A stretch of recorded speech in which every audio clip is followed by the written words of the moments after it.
انا عاجبني جدا البوزيتيف ابروتش، وانا حسيت بيه حتى في العيادات عندنا بنحس بيه جدا. بس في عادات سيئه جدا الاهالي ساعات بتبقى موجوده. عايز حضرتك تقولي مشاهدين ايه الثلاث عادات السيئه اللي ممكن بيعملوها بس مش واخدين بالهم منها؟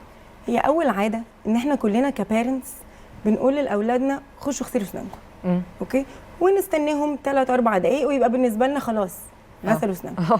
المشكله انه الاطفال لغايه سن 7 ل 8 سنين ما بيعرفوش يغسلوا مظبوط، فممكن يقعد في التواليت قد ما يقعد اكنه بيغسل، بس هو اكشلي بيلعب بالفرشه، مش عارف يعملها مظبوط، مش افيشنت. عشان كده الاب والام مطلوب منهم ان هم لو مش هيغسلوا بنفسهم اسنان الاطفال اتليست يشرفوا، يبقوا واقفين يوجهوهم يعملوا ايه، يغسلوا ازاي.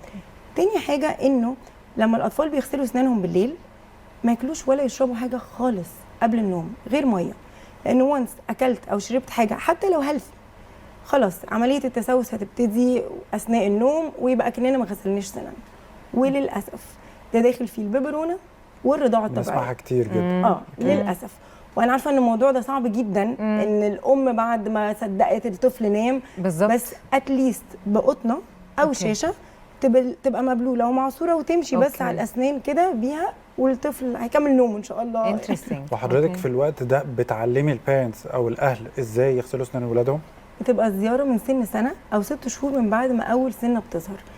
فاول زياره دي بتبقى مينلي للبيرنتس، الطفل طبعا بيبقى لسه مش فاهم قوي، بس بنشرح للاب والام ازاي يغسلوا السنان، يعملوا ايه، الطفل ياكل ايه ما ياكلش ايه، الحاجات دي كلها.